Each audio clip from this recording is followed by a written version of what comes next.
Hey everyone, welcome back. There's a lot happening in the world right now, so let's get straight into it. Protests are intensifying across the country in response to recent actions by the Trump administration. In Los Angeles, demonstrators took to the streets to oppose heightened immigration enforcement, with some even blocking the 101 freeway, causing major traffic disruptions. Meanwhile, in Washington, D.C., protesters gathered outside the U.S. Agency for International Development after the administration announced plans to dismantle it. Even some Democratic lawmakers were denied entry to the building. Representative Ilhan Omar called it the beginning of dictatorship. And it's not just LA and DC protests have erupted in multiple states, with large gatherings at state capitals in Michigan, Texas, and California. The response has been swift, with law enforcement increasing their presence and some arrests already being reported. In a legal battle over federal financial access, the Trump administration has agreed to restrict Treasury Department payment systems from being used by staff connected to Elon Musk's Department of Government Efficiency, or DOGE. This decision follows a lawsuit filed by union members and retirees who claim that granting DOGE access violates privacy laws. According to a proposed court order, most DOGE employees will be completely blocked from Treasury payment records, with two exceptions. Tom Krause and Marco Ellis-Hu will be allowed read-only access. Critics of DOGE argue that its involvement in financial operations lacks oversight, while Musk and his allies claim the restrictions are unnecessary and politically motivated. A major legal setback for the Trump administration, a federal judge has issued a nationwide injunction blocking an executive order aimed at ending birthright citizenship for children of undocumented immigrants. U.S. District Judge Deborah Boardman ruled that the 14th Amendment explicitly grants citizenship to anyone born on U.S. soil, firmly rejecting the administration's argument that these children are not subject to U.S. jurisdiction. This ruling follows an earlier temporary block by another federal judge in Washington state. While the administration is expected to appeal, legal experts suggest the case will likely reach the Supreme Court.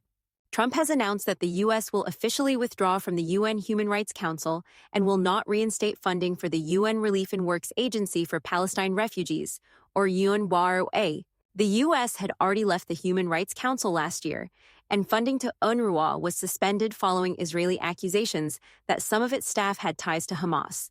The UN launched an investigation and dismissed several employees. But despite this, the U.S. remains the only country that has not resumed financial support. Critics argue that this decision further isolates the U.S. on the global stage, while Trump supporters claim it's a necessary step to prevent American tax dollars from being misused. Trump is making headlines again with claims that Israel will hand control of Gaza over to the United States once the conflict there ends. He stated that this transfer would occur without U.S. military involvement and suggested that Palestinians would be resettled in new modern communities within the region. However, his statement raises a lot of questions. There's no indication that Israel has agreed to such a plan, and no details were provided on where displaced Palestinians would be relocated or how this transfer would actually work. Many see this as another instance of Trump making broad claims without outlining a clear policy. At the National Prayer Breakfast, Trump announced a new task force and presidential commission to address what he describes as rising discrimination against Christians in the U.S. Attorney General Pam Bondi will lead the task force, which will focus on eliminating anti-Christian targeting in the federal government. Additionally, Trump plans to create a White House faith office, overseen by his longtime religious advisor, Reverend Paula White. Supporters praise the move as a stand for religious liberty, while critics argue that it could blur the lines between church and state, potentially favoring one religion over others. Turning to international news, Spanish authorities have arrested a teenage hacker accused of carrying out cyber attacks against high-profile targets, including NATO, the U.S. military, and the United Nations. The suspect, an 18-year-old male operating under the pseudonym NATO, was tracked down in Calp, Alicante. Investigators say he accessed sensitive databases, stole classified information, and even sold data on the dark web. The hacker allegedly maintained over 50 cryptocurrency accounts used to receive payments for stolen data. Authorities are now investigating whether he was selling this information to foreign governments.